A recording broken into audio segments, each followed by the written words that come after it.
Hey everyone, welcome. This is Jason Clemmons, Doctor of Chiropractic at the Rock Health and Wellness Center, and this is Life with Jason Clemmons, DC. Hope you guys are having a great week out there. Hope everything went your way. You know, we got over that full moon on Tuesday, and we got past it. We made it to the end of the week, and now it's Friday, September the 20th, and we're live right here from the Rock Health and Wellness Center studios. So I hope you guys are doing good. I had a solid day. Hey, we're also live on 98.7 Walk by Faith for all you guys out there and all you listeners. Thanks if you're driving home from Levelland tonight. Thanks for listening to the show.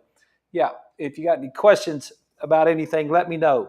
If I can help you out there, you guys that are listening to us in Littlefield that are new to our show, you guys that are streaming us on 987radio.com, thanks for listening. Thanks for being listeners of our show.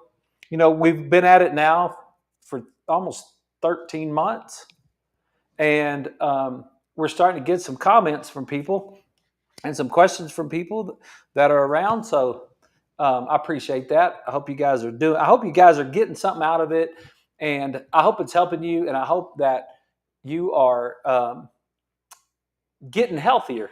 That's that's really it. I hope you're getting healthier, and I hope your family is getting healthier from listening to our show. And it's our show together. It's my show here in the office, but it's our show together. So I hope it's going well for you. We're just bringing you stuff. That's what we do. We just bring you health and wellness information. We've been doing this stuff since 2009. We've just been doing health and wellness stuff. So that's what we do. Hey, I got an update on my glasses. I've worn them all day long today. I hadn't taken them off once. So I don't know. You look pretty clear out there. Some of this stuff is starting to look kind of clear. Maybe my eyes are adjusting just a little bit, which, you know, your brain has the ability to adapt. I'm not exactly sure why it has to, but I guess that's the way it works. Some of the things are still a little bit blurry. So it feels weird because they're so thick, like not thick depth wise, but there's just a lot of there's a lot of glass. I feel like I got safety glasses on today, but I put them on this morning when I got out of bed. Actually, when I got out of the shower, and I've had them on all day long. So haven't taken them off once. So maybe Dr. Riley hooked me up, and maybe this is maybe having this extra glass. If you guys that didn't listen to the show last night or the night before when I broke that down, you could go back and listen to it because it was an interesting experience. And you know, it's so funny. There's so many experiences out there that we're so used to just fixing everything immediately. We don't ever want to work through anything anymore. As soon as we have a fever, we go take a Tylenol. As soon as we have high blood pressure, we're on a medication. As soon as we have some sort of problem, man, we're at the doctor. It's not even 24 hours. Boom, we're at the doctor. And so this is over 2 years ago, I think. I got my first pair of glasses, and I wore them. I wore them for 2 years, miserably. And maybe I'm a little bit slow. Maybe I should have fixed that quicker. But I just think sometimes you got to work through stuff. Like, why are we in such a hurry all the time to get everything exactly right? Why does it have to be exactly right now?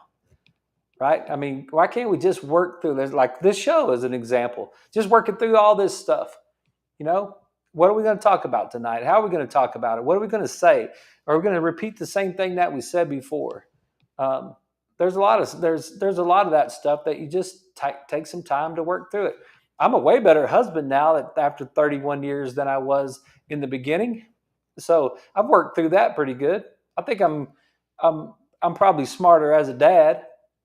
I think my wisdom of football is is way better now than it was back then. Yeah, and it is football. One of my patients, we were talking football, and then I went to the next room, and one of the ladies said, "Oh my gosh, you guys just talking football." And I was like, "Yeah, it's football season. That's what we're going to do. That's what we're going to do between now and the Super Bowl, I guess, is we're going to take every opportunity to talk about football. We got football on tonight. I texted Leslie about what was for supper, and we got queso burgers for supper. That's what we're having. Grass-fed hamburger meat, made into hamburgers, grass-fed hamburgers with a little queso on top, and green beans, and probably sweet potato fries in the air fryer. And that'll be supper tonight. It is going to be delicious. Last night, we had bakers, our form of a baker. So we had chopped up turkey and a big sweet potato with green beans. It was good. It was delicious. Today for breakfast, went to Whataburger, got the biscuit, double sausage, double egg, threw away the biscuit, and had a few handfuls of pistachios and macadamia nuts. And then for lunch, I just had an RX bar with some raspberries. And so I'm ready. I'm ready for supper tonight. That's what I said, hey, I'm ready for some football tonight, and I'm ready for some supper tonight. So I've been talking about brains all day long again. And hey, you guys, if you want to, there's a really cool YouTube page, and that you could go check this out. And I don't know anything about this guy, so I'm not endorsing him. If he's some sort of weirdo, just give me some slack on this one. It was just a video that was on YouTube that we watched today. That was just super cool. It was really, really cool about timing in the thalamus. Sometimes when you say this stuff out loud, it's kind of funny because it's kind of like it was super cool, and then you say timing in the thalamus, and you're just like, what? And the hippocampus, and it was just like theta waves is what it was, really.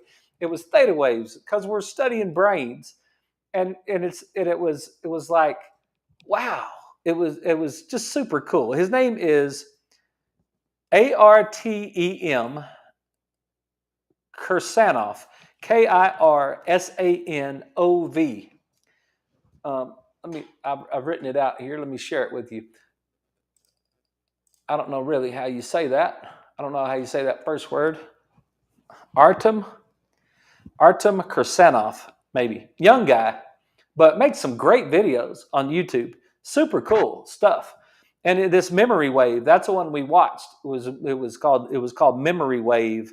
So you can look it up. Artem Kirsanov. And I was watching that earlier, and it was just super cool about, it was the theta rhythm, a memory something. What was it called here? Let's see. A memory clock. It was, and I'm not even going to attempt to try to explain exactly, like, it's just better off if you go watch it. Artem Kirsanov, a memory, the theta waves, a memory clock. And I just looked, memory wave is what I looked up. And it talks about the hippocampus. And it talks about, I'm going to give you a short version, but I'm not going to try to break the whole thing down. But it talks about the how we have a map in our brain of time and space. We have a memory that of what's happening, just like the movement around this show, just like the movement of walking. Just imagine that you get out of bed at night and you're just going to get up and you're going to walk into your bathroom and go to the bathroom, and you're okay. Everybody's got that experience before, right? So just imagine that you get up and you as soon as you just set up in bed and put your feet on the ground, and you got this space right in front of you. You got I don't know, maybe there's a wall. Maybe you got a little walkway if your bed's close to the wall, whatever. Maybe you're on the other side of the bed in our house and you're right there next to the bathroom. But for me, I get up and I've got about, 2 or 3 feet between the edge of my bed and the wall. And I got my nightstand sitting right there. And then I've got my pillows, all those throw pillows that girls put on beds are all stacked up against the wall over there, because I got to do all that stuff every night. Take all those pillows off the bed. And I love Leslie, and she makes a cute little room, and we have a cute little room, and we got a black and white checkered bed spread and and big old pillows, and it just looks really cute. I love it. But at night, I have to take all that stuff off, stack it up against the bed. Then I got to walk around the bed and try not to hit that little little table that's underneath the TV, because we got this big old giant TV on the wall. And then you got to come around the corner, and then you got to walk through the bathroom, and then the door into the bathroom, and make sure that that's sliding, because it's a barn door right there. Make sure that that barn door is not pulled too closed, because you'll end up kicking your toe on that thing. And so you got to make sure it's open, and then you come on in there, and then we've got a little night light. We're cute like that. So we got a little automatic night light plugged in into the bathroom, and so it's motion censored. And so as soon as you walk in there, the little light comes on, and then you're good to go. And then you got to walk back in the dark and move yourself around, right? Okay, well, you have a map of time and space in your hippocampus. Your hippocampus is that memory of all of that stuff. It's got all that stuff in space. It's got a map of it, but it's also got the timing of it. And it is just really cool. He does a great job in this video of explaining how that map, how it, they're like, it's all in a sine wave. And it's the theta wave, and everything's in the sine. We're just light, right?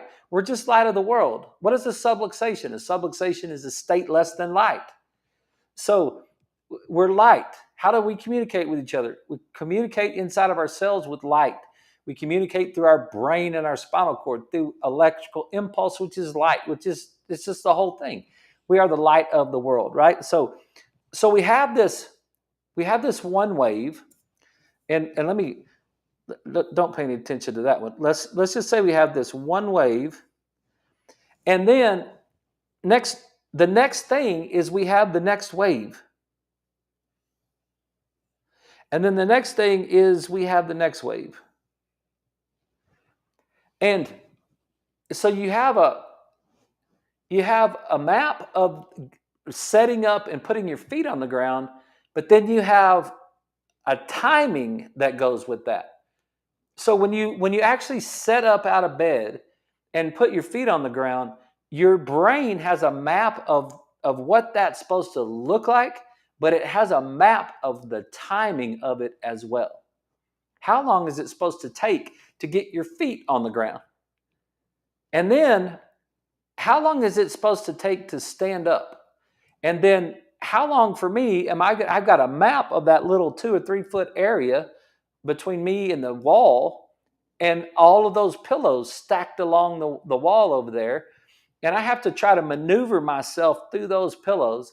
And there's a map and a timing that all goes together, and it moves as you move through that one area. Like it starts off where at the very beginning you see this one, like you set up, and that's one little piece of the puzzle. And then as the next thing moves, then as you move through the space, your wave changes. Where you recognize the space in time changes. And then as I move through the pillows, then it moves back through the wave. So the setting up is in time and space. The standing up is in time and space. The walking past the pillows is in time and space. And it moves through the wave as you move through the space. Our man's gonna Artem is he's gonna break it down for us way better, and you're gonna watch it. And when you watch it, it's gonna be so cool. But it was so cool because it was like the timing. If the timing is off just a little, that's what I was kind of explaining it at lunch to one of my patients, because I had just had an hour to adjust. And so I just got up out of my chair from watching the video and walked right straight into the adjustment room and just started adjusting people. And then I was actually late because I had to help somebody on the Alter G, and then I came right back into the seminar as soon as lunch was over. So I just went straight through the whole thing. But I was telling one of the ladies about this, and she was like, "Is that why you can get up in the middle of the night in bed and walk to the bathroom in the dark?" And I was like, "Yes." And it's also why sometimes you hit your knee on the end of the bed. You run into the side, the corner of the wall with your shoulder. You kick the door with your foot. How many of us have done that in our processing of moving through? And that right there is it's a moment of out of phase. We're just a little bit out of phase because some sort of maybe like what we got a little glimpse of light that gave us just a little bit of a picture of what the room is in the dark. So it's not actually completely dark. It's just like we got just a little. And what did our brain do? Our brain kind of shifted our map just a little bit based on the little bit of light that we got. And then the timing mechanism of the whole thing was still in phase, but the map was moved out of phase just a little bit, and we run into the wall. Hey, it's Friday night, man. It's Friday night. Some of you guys are going to watch this over the weekend. It's like, dude, how freaking cool is that to know that?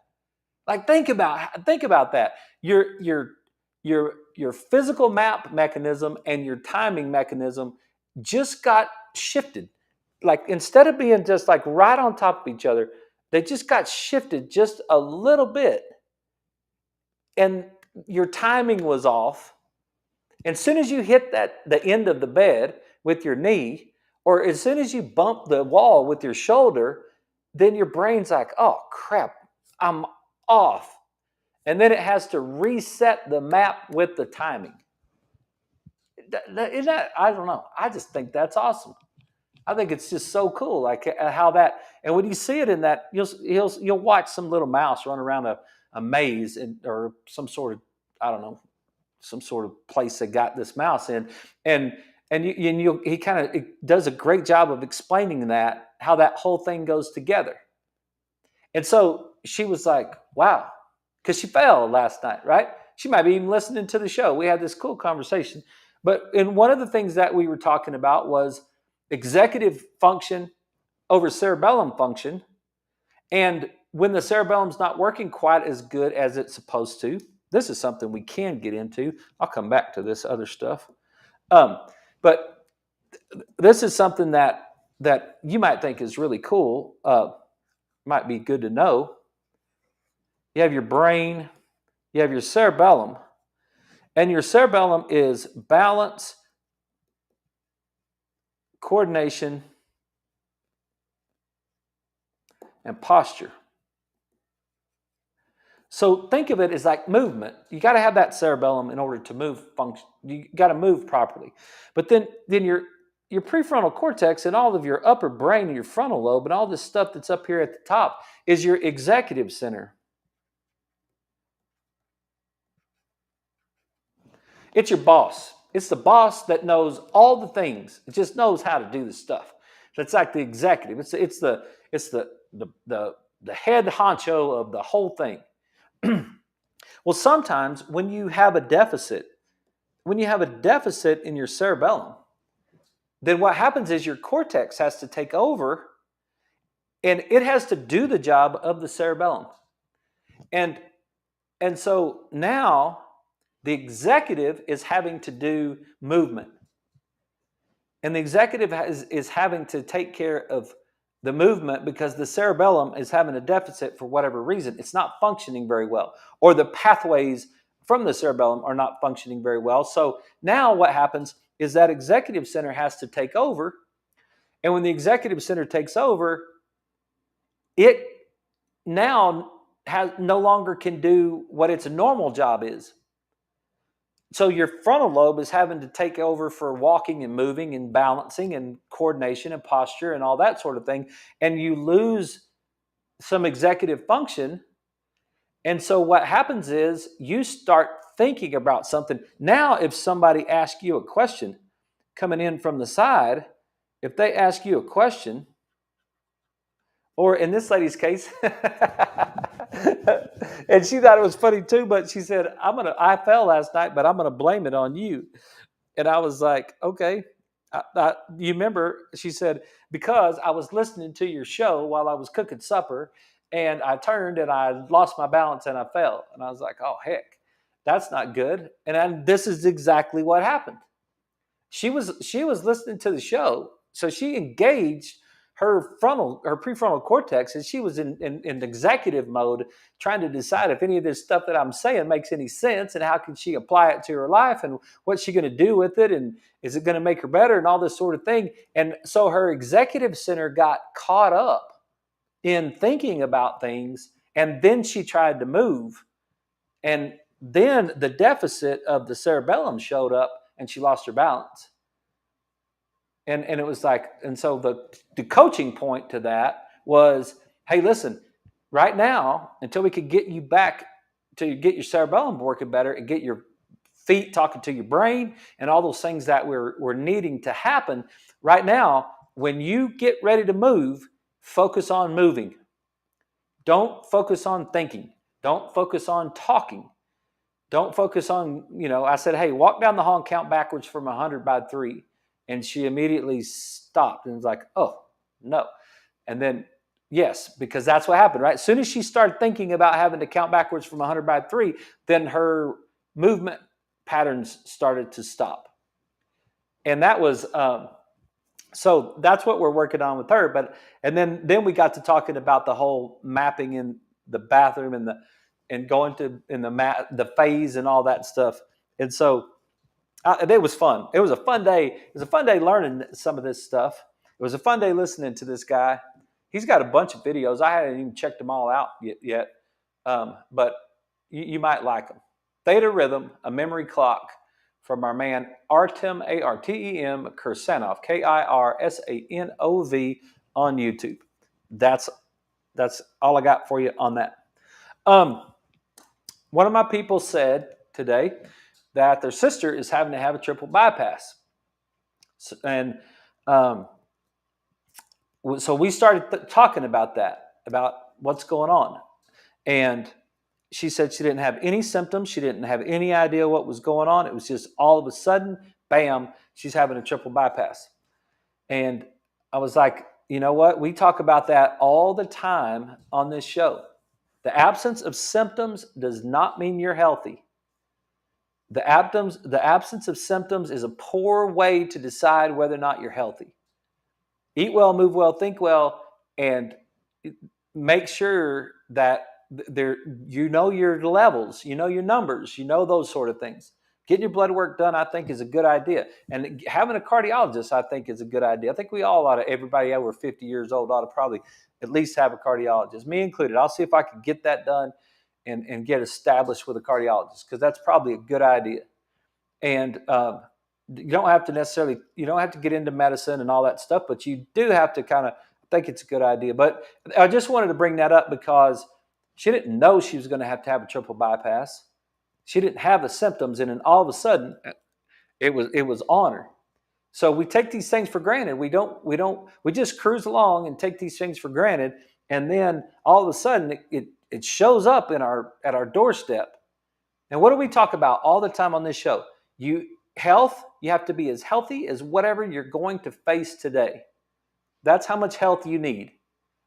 But the question is, what are you going to face today? And you don't know. You don't know what is coming down the line at you.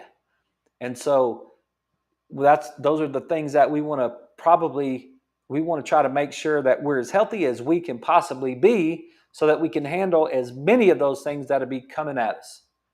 And when we push it down the road, and we push it down the road, and we push it down the road, and we don't take care of ourselves, and we don't know our vitamin D levels, and we don't know our omega-6-3 ratio, and we don't know our A1C, and all those things, we don't know what our cervical curve looks like.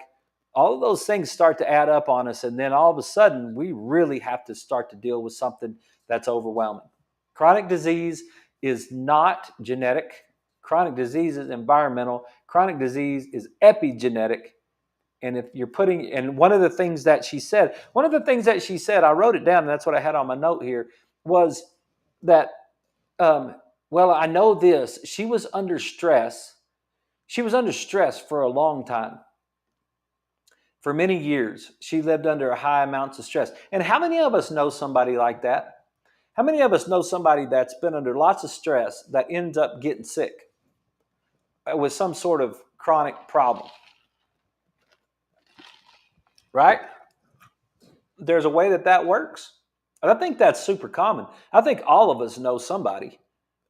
And what will get your attention is when you start to realize that you as an individual, me as an individual, are not exempt from that. When I went to my high school reunion, my 30-year high school reunion, and I was 283 pounds, and I was full of inflammation, and I could see it on my face, just because I was a wellness chiropractor, I was very incongruent with that statement. Just because I was a wellness chiropractor didn't mean I was exempt from heart disease and cancer and heart attacks. It didn't mean I was exempt from it just because I had the job and I knew it. We're all under the laws that affect health and wellness, and so we have to be. I think we have to be mature about that and really understand that and say, hey, look, this can happen to me too, so I need to make sure I check all my stuff. Hey, let's take a break. When we get back, we're gonna start in on a new article, and I think you're gonna really enjoy it because it's some really deep stuff. So all you guys stick around with us. We'll be right back right after these messages.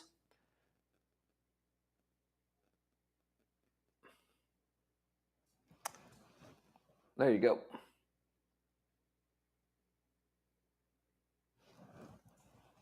There was a sentence. Let me grab it right quick. Whoa. Got so many cords over here. Let me grab that.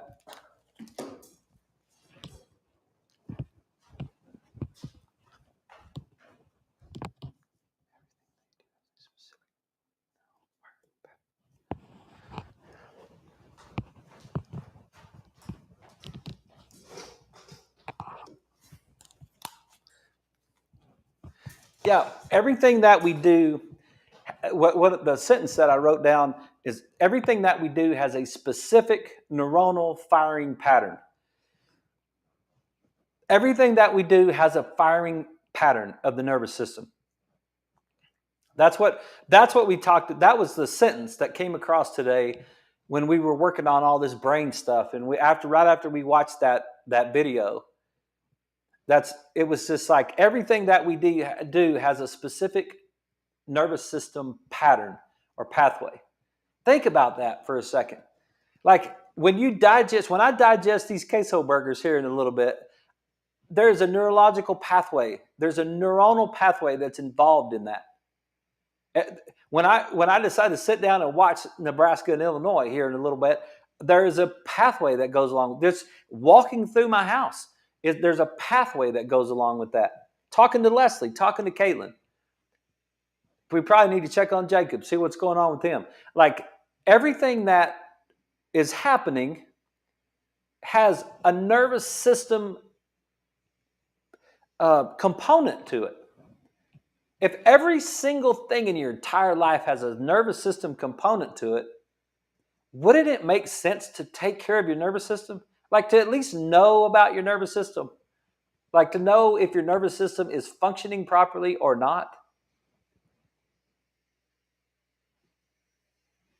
Like doesn't that make sense? That would make sense, right? If every single thing, every color that you saw, every shape, every sound that you heard, every single thing that you did had a neuronal component, had a nerve component to it. Every single thing. You don't have a single thing that doesn't have a nerve component to it. You don't have a single thing that you do, say, think, move, whatever, that doesn't have some part of your nervous system involved in it. It's like, wow. We all get our teeth fixed. We don't think about our nervous system. Okay, everybody, we're back. This is Life with Jason Clemmons, DC, and we are live right here on this Friday night. That first part was kind of fun. It was fun for me. This second part is going to be a little deep. We're going to get into an article that I found today that went right along with what we're doing. And Make sure we're on. Yeah, everybody's good. The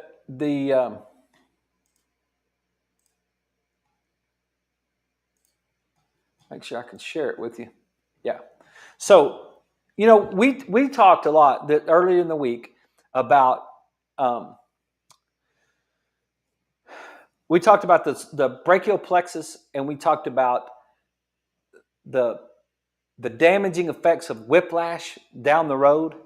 Like we got a whiplash, and one of the statements, because maybe that same lady, we were talking about it. She said, um, "Well, I hate it because it's depressing that I got that whiplash. I'm probably going to die now." And I was like, "Oh wait, no, that's not what I meant. That's not unaddressed or untreated whiplash is what ended up causing, maybe contributing to, I'm not going to say causing, maybe contributing to some of these issues that these people had on last night's show and the night before. The the um, the guys that had whiplash that ended up dying of a heart attack 12 years later, whatever, right? And then when they studied his neck and his C5-6 and the brachial plexus and all that sort of thing, there was lots of adhesions and the degeneration and things that were going on at that level. And they were saying, hey, there may be some relationship between those two things. Well, what I need to clarify with us is that the relationship between those two things was because it was left unattended. It was left unaddressed. It was left untreated. That's the point. It's like it's not just a little whiplash. It could be a life-altering whiplash if it's left untreated. But if it's adjusted, if it's addressed, if you address it and restore it back to normal, then you move along with it and you get out from underneath it. That's that story that we hear about. How many of us, really, how many of us have gone through life, and in our teens and 20s, we felt like we were unstoppable. Like we didn't have joint pain, we didn't have all this neck pain, we didn't have all these problems, and then all of a sudden we get to be 30 years old, we get a job, we sit at a desk, and then now all of a sudden we start to have issues. Like we start getting this back thing or this neck thing. And as we move in through our 30s and 40s, then we started to feel these things. And then we got to be in our 50s and we started saying things like, I'm just getting old. One of my guys came in this week and he had right SI joint pain. And I said, well, what'd you do to yourself? And he said, well, I guess I just lived too many days. And he's not much older than I am. And I was like, you know me, I'm like, I just thought in my brain, I didn't say it to him this time. I just thought it in my brain. I just thought to myself, how's your left SI joint? It's the same age as your right SI joint, but it's perfectly fine. There's nothing wrong with your left SI joint, and it's got the same amount of days on it that your right one does. It's not about that. It's about the function. Something's not functioning properly. It doesn't matter if you're 81, 61, 41, 21. It doesn't make any difference. It's the biomechanical alteration that we leave it alone over time that ends up giving us problems, right? That's what we covered. Now listen to this article right here, because I really think you're gonna like this one, and this one's deep. So this might take us tonight. We might have to come back to this on Tuesday, because this one's pretty deep. But this one's from the Annals of Medicine, 2003, even 35, volume 8, maybe pages 564 to 77. Mechanobiology and diseases of mechanotransduction. Okay, remember what we said yesterday. There's 26 letters in the alphabet. We know them all. MECHANOBIOLOGY. Bio means life. Ology means the study of life. Biology is the study of life.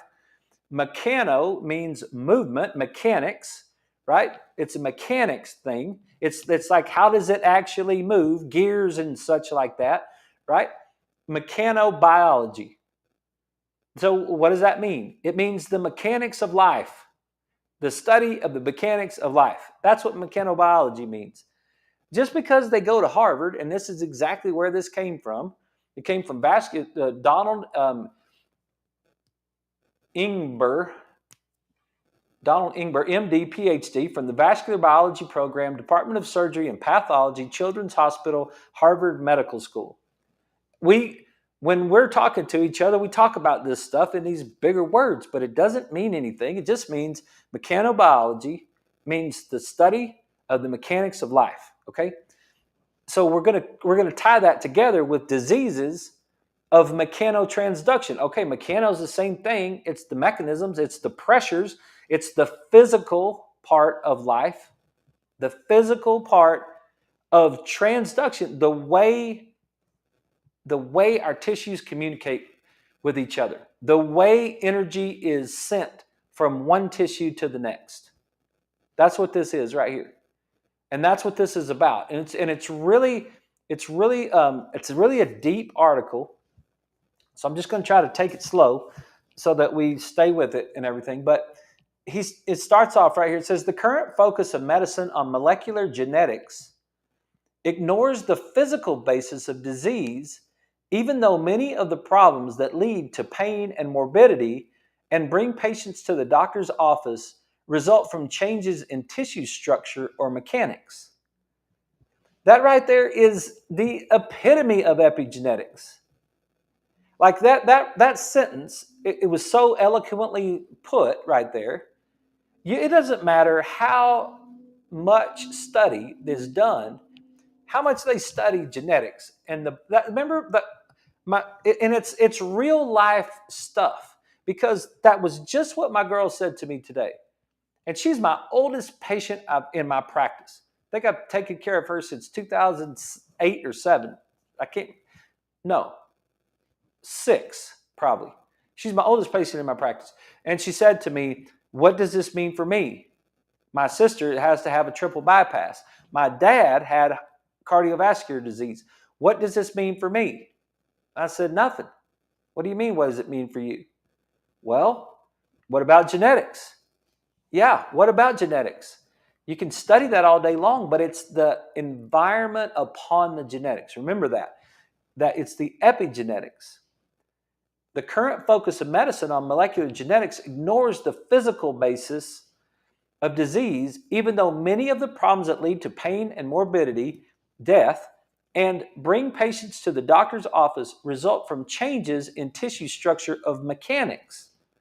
The main goal of this article is therefore to help integrate mechanics into our understanding of the molecular basis of disease. Man, what an awesome article right here. What this doctor, this PhD MD from the Children's Hospital at Harvard Medical School, right? This is what he's writing an article about. He's writing an article about to integrate mechanics. Man, how many shows have we done on mechanics? We talked about ankle mechanics last week after we sprained our ankle stepping off of the diving board. We talked about cervical spine mechanics. We've talked about lumbar spine mechanics.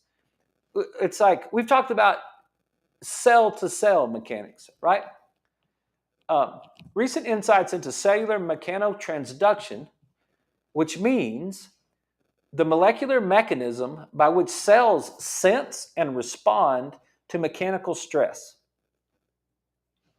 Mechanotransduction is the mechanism by which your cells, sense and respond to mechanical stress. Also are described reevaluation of human pathophysiology, your sickness, disease. Reevaluation of human disease in this context reveals that a wide range of diseases included with virtually all fields of medicine and surgery share a common feature. Their beginnings or clinical presentation results from abnormal mechanotransduction. What a statement. What a powerful statement that is. That reevaluating of human diseases in this context reveals that a wide range of diseases, including within virtually all fields, all the fields Whether you go to your kidney doctor or your heart doctor or your bone doctor or your orthopedist or your dentist or your chiropractor, whatever, it doesn't matter what field you're going to, that they share that the etiology, the beginning, or the clinical presentation results from abnormal mechanotransduction. This process may be altered by changes in cell mechanics, variations in extracellular matrix structure, what's going on around the cell, or by deregulation of the molecular mechanisms by which cells sense mechanical signals and convert them into a chemical or electrical response. That's what our cells do. Our cells, they what is the word he used? Sense mechanical signals and convert. Our cells convert our environment.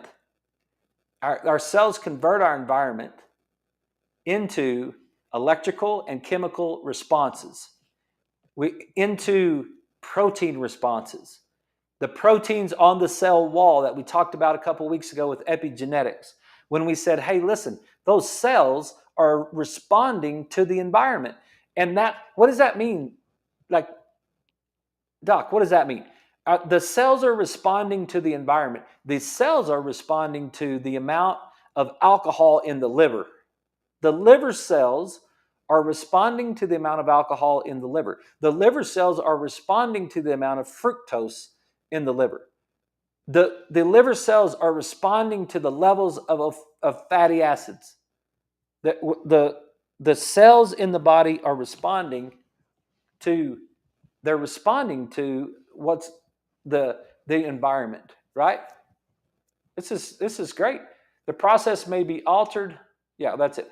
Molecules that mediate mechanotransduction include extracellular matrix molecules, transmembrane integrin receptors, cytoskeletal structures, and associated signal transduction components may therefore represent targets for therapeutic intervention in a variety of diseases.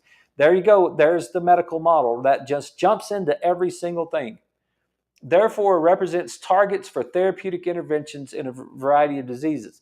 Or it represents an opportunity for us to put that cell in an environment that's congruent with health. We don't have to target therapeutic interventions. We have to figure out how to put that cell in an environment. That's why I studied on Tuesday night. What I was trying to do on Tuesday night was try to figure out which actual neurons were being disrupted in my Parkinsonian patient that was causing that convergence of that left eye not to work. And man, I learned some stuff this week. I mean, I mapped it out, and I mapped it out. It's up where I thought in the superior colliculus, and it's in that same area it's right underneath. I'm not going to say the whole word, but it's right underneath the thalamus, and you can get right into that same area where now we're getting to dopamine disruption. Now that is an area that I could target with sound and vibration and movement and nutrition. Those are the things that we actually can do, because we're trying to find exactly the cells that are somewhere getting disrupted. This is super cool. I know I'm a little intense tonight, but this is super cool what is going on here. So this was the whole article, right? Mechanical forces are critical regulators of cellular biochemistry and gene expression, as well as tissue development. We know that. We know that our mechanical forces are critical regulators of gene expression. Remember when we talked about that last week? Remember when we talked about the this beautiful picture? Remember when we talked about, I know you guys on the radio are like, I hate it when he talks about pictures, but you guys just remember, you could go back and watch it go to the Walk by Faith Facebook page and check it out. But this is what we're talking about. This beautiful cell right here that has a cell wall. It has a nucleus. And it has mitochondria on the inside. And it's taking these forces from outside. It's taking our stressors. Why do we say that? Why do we say, she was under stress for about 10 years. And now, after 10 years of being under stress, now she has to have a triple bypass. Why do we say that? What do we mean? What do we mean when we say that? What are we actually talking about? What? If y'all ever thought about that? Like, what does that mean? You're under stress, and now all of a sudden you got to have a triple bypass. What? So what? How does that? How do those two things marry each other? How do they come about? What is that? Man, it was just really stressful. I don't feel fabulous today. What do we mean by that? Well, what we mean by that is that there's an environment upon the cell, and the environment upon the cell causes the cell to react. Right here, mechanical forces and critical regulators are critical regulators of cellular biochemistry. It changes the chemistry and gene expression as well as tissue development. Mechanical forces are critical regulators of cellular biochemistry. Keep putting pressure on that disc and see if that disc doesn't change its chemistry. Keep putting pressure on the blood vessel wall and see if the blood vessel wall doesn't change its chemistry. Keep putting pressure on that gallbladder. Keep putting pressure on that gallbladder and then see if that gallbladder doesn't start to malfunction. Right? Mechanotransduction, the process by which cells sense and respond to mechanical signals, is mediated by lots of different things, right? So we went through all that. There's a huge disconnect between genome age technologies and the reality of how disease manifests themselves. From the time the first human looked, listened, and felt for what was wrong with a sick friend, caregivers have recognized the undeniable physical basis of disease. That's a quote right straight from the article. There's a huge disconnect between genome age technologies. We got to figure out all of our genetics. We got to figure out all that stuff that goes along with there. But what we forget is from the beginning of time, the first human looked, listened, and felt for what was wrong with a sick friend. That's exactly right. When you have a child that's not feeling well, what do? You go over and put your hand on their head. Put your hand on their cheek. Like, do you have a fever? Like, how many times you done that as a parent? Go over there to your child and like put your hand, like reach inside their shirt. Like, do you have a fever? Yep. Nope. You don't have a fever. What else is going on with you? Let's look at that throat. Open up. Say right? Physical things that are going on. In the current genome euphoria, there appears to be no place for physicality. This is especially worrisome given that abnormal cells and tissue responses to mechanical stress contribute to the etiology of clinical presentation of many important diseases, including asthma, osteoporosis, atherosclerosis, diabetes, stroke, and heart failure. This is a quote right straight from the doc at Harvard. It's especially worrisome given the abnormal cell and tissue responses end up with asthma, osteoporosis, atherosclerosis, heart disease, right? Cardiovascular disease, stroke, and heart failure. There is a strong mechanical basis for many generalized mechanical disabilities, such as low back pain and irritable bowel syndrome, which are responsible for a major share of healthcare cost worldwide. Physical interventions can influence cells and tissue function. That is massive. Physical interventions can influence cell and tissue function. Altered cell or tissue mechanics may contribute to disease development. Altered cell or tissue mechanics. Altered stress on the cells may contribute to disease development. That's a heavy hitter. what do I say on this show all the time? What they taught me 24 years ago. If you put the cell in an environment that's congruent with health, the cell will express health. If you put the cell in an environment that's incongruent with health, the cell will express a symptom, hopefully, before you die. That's what the first thing I heard when I heard she had to have a triple bypass was the first thing I said was great. And the patient just looked at me like, what? And I was like, I'm glad she didn't die. She had no symptoms.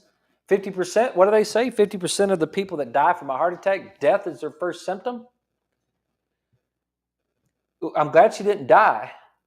The body created some sort of symptom. Somebody took a look at her for some reason and then determined that she had this problem, right? The body's going to create a symptom if you put it in an environment that's incongruent with health. And this is what this is talking about right here. Altered cell or tissue mechanics may contribute to disease development. And it's in every single, it's physical, chemical, or mental, emotional. It's physical, you put it in the wrong physical health. And what does that mean? Like, what? One of my girls today fell down and landed on her foot. She fell down with her knee bent underneath her and landed right on top of her foot. She thought she broke her toe and her foot. And she went to urgent care and they took x-rays and it was all negative.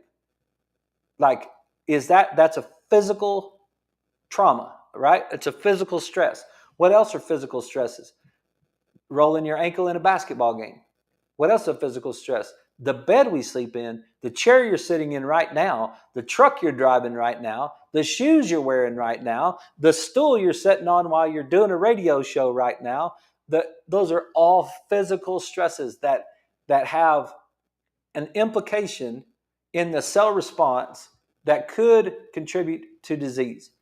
Physical, chemical, the supper we're going to eat, the Cokes we're going to drink, the ice cream we're going to eat, the hot dogs and the stuff and all the stuff, right? The chemicals that we spray on our plants, the chemical that we spray in our yard, all of those things, those are affecting the way that our cells are functioning.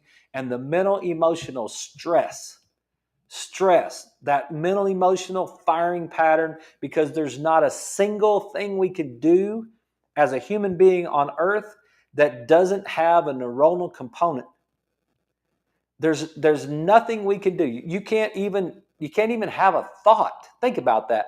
A thought is a nerve pathway. Your brain is involved in a thought. You can't even sit still and be quiet without having nerve component involved.